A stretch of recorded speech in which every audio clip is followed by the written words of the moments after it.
I want you to think back to the best gift you've ever gotten. How much did it affect you? How long was it novel for? I can remember one year while growing up, someone adopted our family for the 12 days of Christmas. It really helped us to get through a tough year financially. Honestly, though, I can't remember any of the particulars about what was given us, or how long I played with the toys, or even what we were given. Now, I want you to take a minute and think about a gift that you gave someone else. Perhaps you saved up to buy it, or you worked really hard to make it. Can you remember the feelings of excitement and anticipation you had? Were you able to wait, or did you keep it and give it a little early?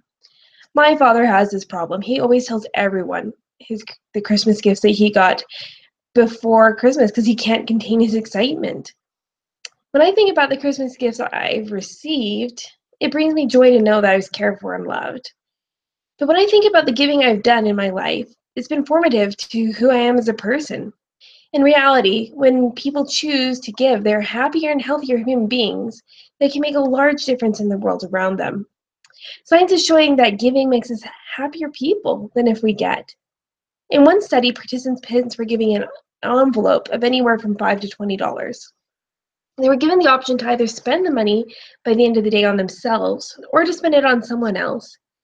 It didn't really matter how the money was spent. Participants were so much happier when they gifted the money. Additionally, the effects of giving last a lot longer. In another study, Americans were asked what income they had and what they spent their money on. It was shown that regardless of income, those who spent money on other people were happier than when they spent money on themselves.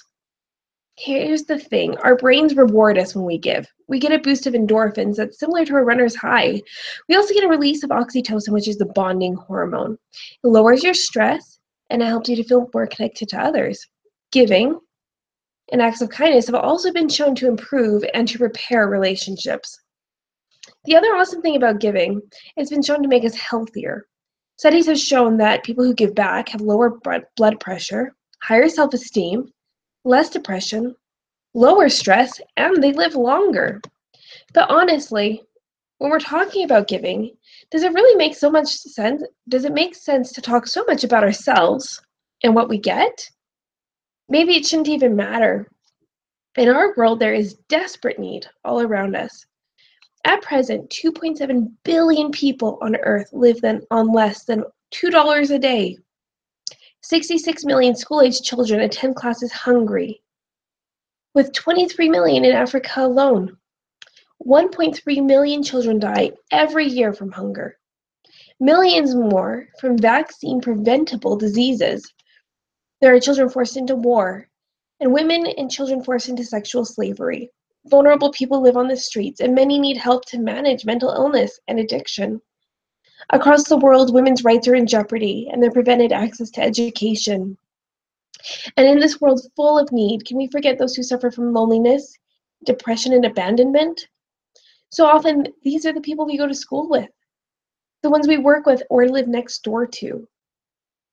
When we begin to itemize the long list of need, it becomes painfully apparent why the Savior lived his life doing good and reaching out to others.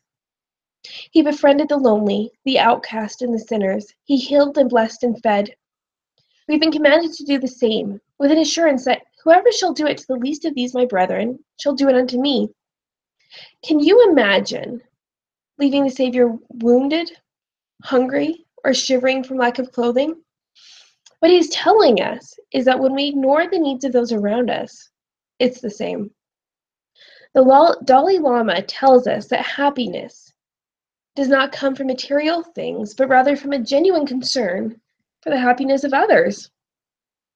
The wise Anne Frank penned, "No one ever becomes poor by giving."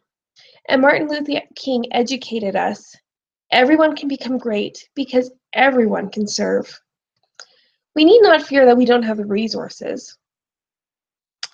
The widow who went to the paid tithes in the temple and gave only a mite, or what's the equivalent of a couple of dollars. When the Savior saw it, he knew it was all she had, and he knew her heart and accepted her for it. There are many ways to give. There may be times that we have the financial resources to give abundantly. I believe we should always try and be as generous as possible in this regard, and we need to be honest with ourselves. Could we forego this smoothie? Or do we really need that MAC lipstick? Or could we donate the money instead? But there's so many more ways to give. We can give up our time. We can volunteer to worthy organizations. We could be a listening ear. We can make things to brighten people's lives or to ship to third world countries, such as hats, gloves, and scarves. We can write letters to missionaries and soldiers.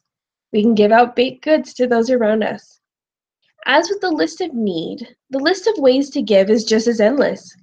It's important to be open to the Spirit and to notice those around us as we do this.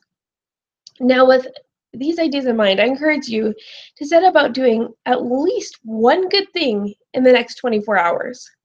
Some quick ideas are: pray to see if there's someone in need that you could reach out to. Pay for the person in line behind you. Pick up trash the next time you're out on a walk, or invite someone who lives alone for dinner. Acts of kindness are contagious. Not only will you get a boost and feel better, but others around you will be inspired to do this and to give as well. Can you imagine what could happen if we all went about our lives doing a little bit better and trying to give and serve a little bit more, inspiring those around us to do that as well? How we could help make the world a much better place. Thank you.